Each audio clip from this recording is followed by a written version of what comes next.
આજે મક્કમ નિર્ધાર કરીને અમે આ લડાઈ લડવાના છીએ.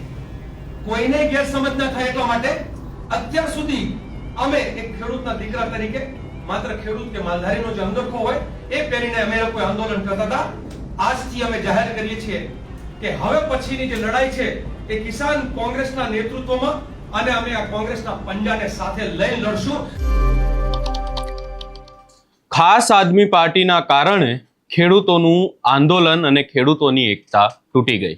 આ શબ્દો છે કોંગ્રેસ નેતાના અને ખાસ કરી અને હવે આમ આદમી પાર્ટી અને કોંગ્રેસના ડખા ચરમસીમાએ પહોંચ્યા છે. શું છે સમગ્ર મામલો એની વિગતે ચર્ચા કરીશું.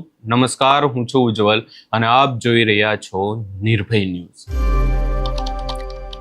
ખેડૂતોનો મુદ્દો આના પહેલા રાજકીય હોય કે નહીં હોય, પરંતુ હવે ખેડૂતોનો મુદ્દો એ રાજકીય મુદ્દો બની ગયો છે અને ખાસ કરી અને હવે સ્પષ્ટ વાત કરી દેવામાં આવી છે કે ખેડૂતોના મુદ્દાને લઈને કોંગ્રેસ એમની લડાઈ ચાલુ રાખશે, પરંતુ હવે જે કિસાન સંઘર્ષ સમિતિની નીચે આખો વિરોધ કરવામાં આવી રહ્યો હતો એ વિરોધ હવે કોંગ્રેસ કિસાન સંઘના નીચે થશે. અને ખાસ કરી અને જેને આમ આદમી પાર્ટીના તરફ જવું હોય, જેમને એવું લાગતું હોય કે એમને આમ આદમી પાર્ટી ન્યાય અપાવશે, એ આમ આદમી પાર્ટી સાથે જાય. જેને કોંગ્રેસ સાથે રહેવું હોય એ કોંગ્રેસ ખાતે રહે, એવી વાત હવે સીધી જ કરી દેવામાં આવી છે. વધુમાં સમગ્ર બાબતને લઈને સૌપ્રથમ જે કોંગ્રેસના નેતા છે લાલજી દેસાઈ, તેમના દ્વારા શું કહેવામાં આવ્યું એ પણ સાંભળી લઈએ. પાલભાઈ, જયેશભાઈ, મહેશભાઈ, જિગ્નેશભાઈ અને હું લાલજી દેસાઈ, આપ સૌ જાણો છો કે હવે અમારા જેવા અનેક સાથીઓ, હું બધાના નામ ગણાવવા જાઉં તો લિસ્ટ બહુ લાંબુ થાય. દરેક સાથીઓએ સોમનાથથી શરૂ કરીને ટ્રેક્ટર યાત્રા કરી. જ્યારે ગુજરાતના ખેડૂતો કે માવઠાના અંદર પોતાનો પાક નિષ્ફળ ગયો ત્યારે 1100 કિલોમીટરની 11 દિવસની યાત્રા કરી અને સરકારને મજબૂર કરી એક પેકેજ જાહેર કરવા માટે, જો કે પૂરતું નહોતું. એ પછી ટંકારા વિસ્તારમાં ટ્રેક્ટર રેલી થઈ અને ત્યાં ટંકારા વિસ્તારમાં કામ અટકાયું. મને એ વાતનો આનંદ છે કે સાપકડા ગામના લોકોએ કહ્યું કે તો પાલભાઈ, મહેશભાઈ, જિગ્નેશભાઈ એ બધા લોકો ગામમાં આવે અને ગામમાંથી પોલીસની છાવણી હટે અને અમારા ખાતામાં કંપનીના પૈસા પડે, નહીં તો થાંભલા નાખતા હતા અને અમારા ખેડૂતોના પૈસા જે છે અમને ચૂકવતા નહોતા. મને એ વાતનું કહેતા પણ આનંદ થાય કે જ્યાં કંપનીઓ અને કંપનીઓના દલાલ જેવી આ ભારતીય જનતા પાર્ટીની સરકાર કે જે 5-6 લાખ રૂપિયા આપીને, શરૂઆત તો 2 લાખથી કરેલી, થાંભલે છેલ્લે 5-6 લાખ રૂપિયા આપીને ખેડૂતોના જીવાદોરી સમાન એ ખેતરોમાં એના કાળજાના કટકા જેવા ખેતરોની વચ્ચે એ કોનાની થાળીમાં લોઢાના મેઘ જેવું અદાણી અંબાણીના થાંભલાઓ નાખવાનું ખુદ તંત્રએ જ્યારે શરૂ કર્યું હોય, ખુદ કલેક્ટરોએ ગેરકાયદેસર જ્યારે મંજૂરી આપી હોય, ત્યારે અમારી લડતના કારણે 38 લાખ જેવા પ્રતિ થાંભલે એ સરકારે કંપનીઓ દ્વારા ના છૂટકે આપવા માટેની જે છે ઓર્ડર કર્યા. 55 લાખ સુધીની ખાનગીમાં ઓફર થઈ ખેડૂતને થાંભલે આપવાની.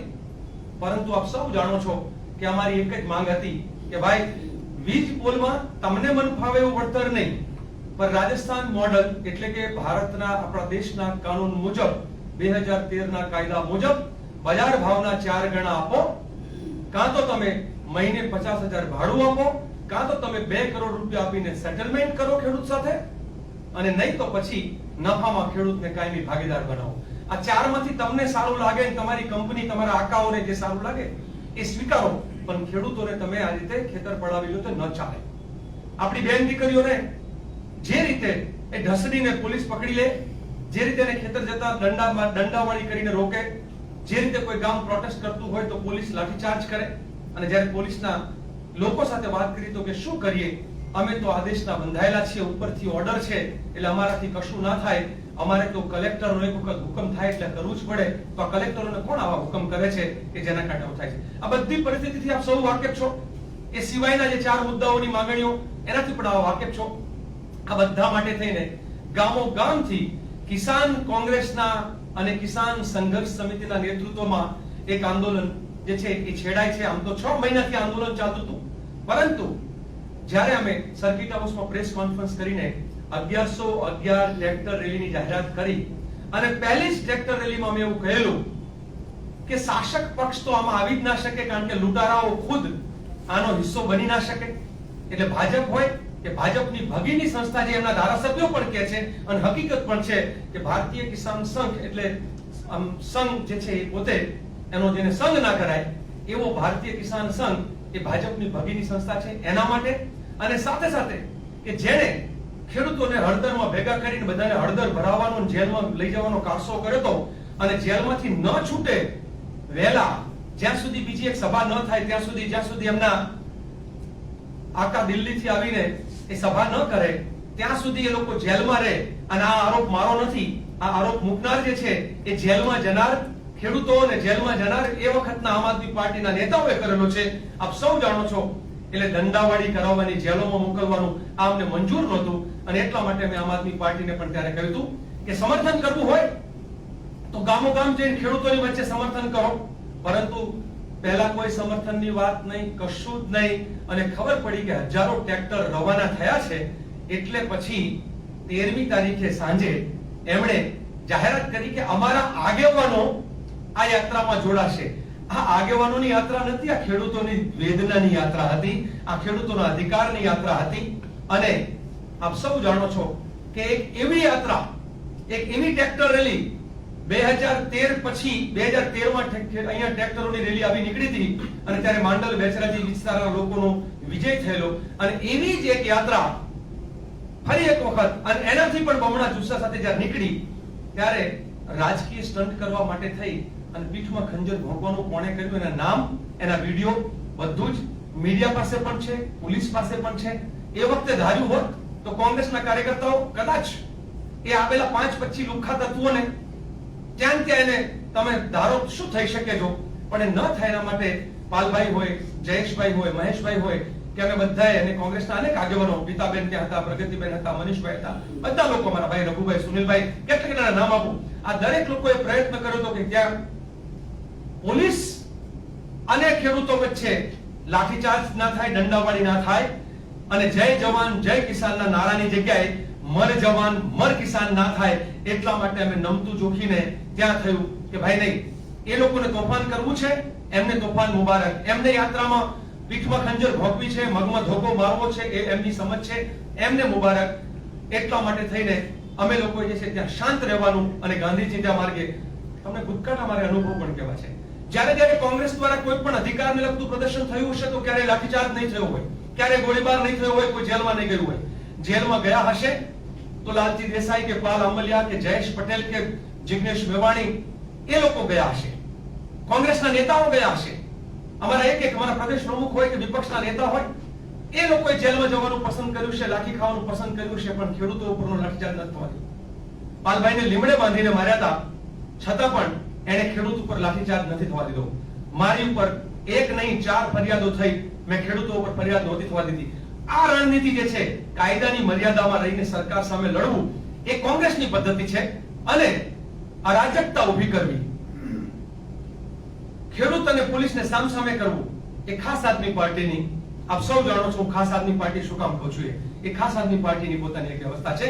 અમને મંજૂર નહોતું એટલે 13મી તારીખે સાંજે જ અમે કહ્યું હતું કે ભાઈ તમને અમે એટલા માટે નથી બોલાવતા કારણ કે અમને વિશ્વાસ નથી કે તમે કયો ચાળો કરો, હળી ચાળો, પથ્થર ચાળો, લાઠી ચાળો કયો કરો, એ અમને વિશ્વાસ નથી, માટે ના પાડેલી. એમના પેટમાં તેલ રેડાનું છે, જે કર્યું છે એમને જે કરવું હતું એમને કર્યું.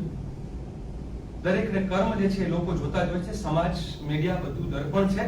અમે એવું નક્કી કર્યું છે કે આવનાર સમયમાં ખેડૂતોના મુદ્દા ઉપર, પશુપાલકોના મુદ્દા ઉપર અને ગુજરાતના જે પણ આ રીતના ઉત્પાદકો છે એના મુદ્દા ઉપર અમે લોકો મરણીયો જંગ ખેલવા માટે હવે તૈયાર છીએ. હવે તો ખેડૂતોની લડાઈમાં વટનો સવાલ છે, અને સરકારને અત્યારે જે ઘેરી હતી એનાથી અનેક ગણી ઘેરવાનો આજે મક્કમ નિર્ધાર કરીને અમે આ લડાઈ લડવાના છીએ.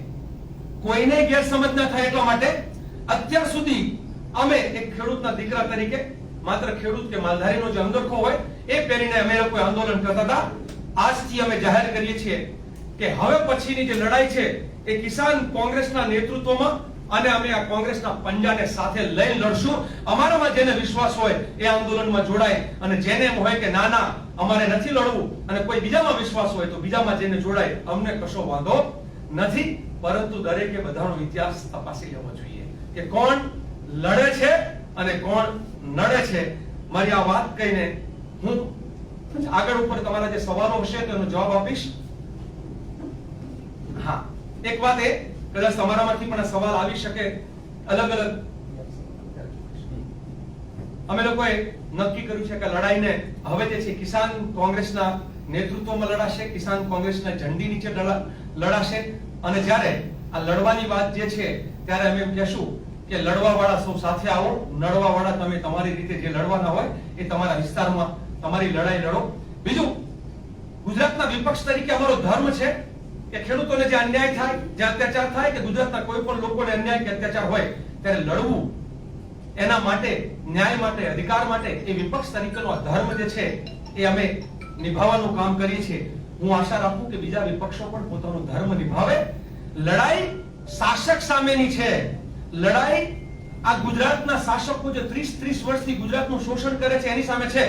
પરંતુ ગુજરાતની અંદર ભાજપાની જે બી ટીમ છે એણે નક્કી કર્યું છે કે અમારી લડાઈ એ શાસક સામે નથી, અમે કોંગ્રેસને કેમ નબળી પાડીએ અને કોંગ્રેસને કેમ બદનામ કરીએ, જેના કારણે જે છે એ કમસે કમ એ અને બી ભેગા થઈને એ ગુજરાતને લૂંટવાનું ચાલુ રાખે અને આ ષડયંત્ર જે છે અમે ગુજરાતમાં નહીં થવા દઈએ.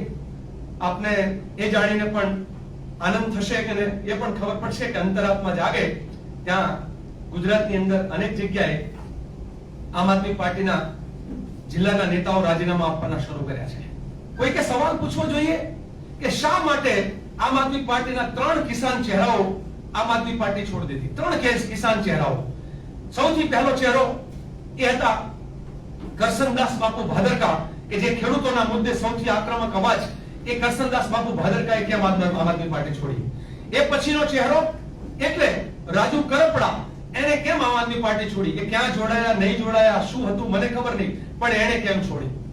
એ પછી સાગર રબારી કે જે આખા ગુજરાતમાં, મને યાદ છે 2013 માં મારા સાથીદારની જેમ એ માંડલ બેચરાજી સરના આંદોલનના મારા સાથી એ આમ આદમી પાર્ટીમાં ગયા પછી કેમ આમ આદમી પાર્ટી જે છે એ ખેડૂત નેતા તરીકે એમણે એ છોડવા માટે મજબૂર થયા અને કેમ આજે જુજારદાન ગઢવી કચ્છમાં, મેં હમણાં જ એમની સાથે ફોન પર વાત કરીને એને કીધું કે લાલજીભાઈ મારો અંતરાત્મા જ રોવે છે અને હું એવું કહેવા માંગુ છું કે મને ખબર તો પડી ગઈ હતી કે આ ભાજપની બી ટીમ છે, પણ મારી પાસે પાક્કો પુરાવો નતો. પણ ખેડૂત આંદોલનમાં આમ આદમી પાર્ટીએ એ પાક્કો પુરાવો આપ્યો અને ભાજપની બી ટીમ સાબિત થઈ. એટલે હું અને મારા સાથીદારો આખા પશ્ચિમ કચ્છના જે હોદ્દેદારો છે એ એક સાથે રાજીનામું આપીએ છીએ કે આજે જુદારદાન ભાઈએ જે છે પોતાનો અંતરાત્મા જાગ્યો અને ખેડૂત આંદોલનના સમર્થનમાં એમણે રાજીનામા આપી દીધા છે. હું ભાઈ જયેશભાઈને વિનંતી કરીશ કે આગામી કાર્યક્રમો છે એની જાહેરાત કરે. હવે અહીંયા વાત કોંગ્રેસ દ્વારા સ્પષ્ટ કરી દેવામાં આવી છે કે આમ આદમી પાર્ટીના જે નેતાઓ હતા, ખાસ કરીને કહેવામાં આવ્યું છે કે વિસાવદરના તાલુકા પંચાયત, જિલ્લા પંચાયતના જીતેલા 2 ઉમેદવારો હતા અને એક મોરબીના પંકજ રાણસરિયા. આ 3 નેતાઓ આમ આદમી પાર્ટીના આજે આખી ખેડૂતોની કિસાન યાત્રા હતી એમાં આવ્યા અને આ 3 નેતાએ ખેડૂતોની એકતા તોડી નાખી. એટલે હવે જે ખેડૂતોનો વિરોધ છે એ ખેડૂતોનો વિરોધ રાજકીય રહેશે. કોંગ્રેસ એમનો વિરોધ અલગ રીતે કરશે, આમ આદમી પાર્ટીને એમનો વિરોધ કરવો હોય તો કરે. જે ખેડૂતોને આમ આદમી પાર્ટી તરફ જવું હોય આમ આદમી પાર્ટી તરફ જાય, જે ખેડૂતોને કોંગ્રેસ તરફ જવું હોય એ કોંગ્રેસ તરફ જાય. એટલે હવે અહીંયા સ્પષ્ટ એવી વાત જોવા મળી રહી છે કે જે રાજકીય નહીં પરંતુ ખેડૂતોની રેલી હતી, ખેડૂતોના જે કિસાન સંઘર્ષ સમિતિ છે એના નીચે જે રેલી થઈ રહી હતી, આખી વાત હતી, એનો હવે અહીંયા સ્પષ્ટ વાત કરી દેવામાં આવી છે કે હવે કોંગ્રેસ એમની રીતે લડાઈ લડશે, આમ આદમી પાર્ટી એમની રીતે. આ જે આખો વિવાદ હવે ઊભો થયો છે એમાં જોવાનું રહેશે કે કઈ પાર્ટી કેવી રીતે મુદ્દાઓ ઉઠાવે છે. આ સમગ્ર બાબતે તમારો શું અભિપ્રાય છે એ અમને કમેન્ટ કરી જરૂર જણાવશો ને અમારી ચેનલ નિર્ભય ન્યૂઝને લાઇક, શેર, સબસ્ક્રાઇબ કરવાનું ભૂલશો નહીં.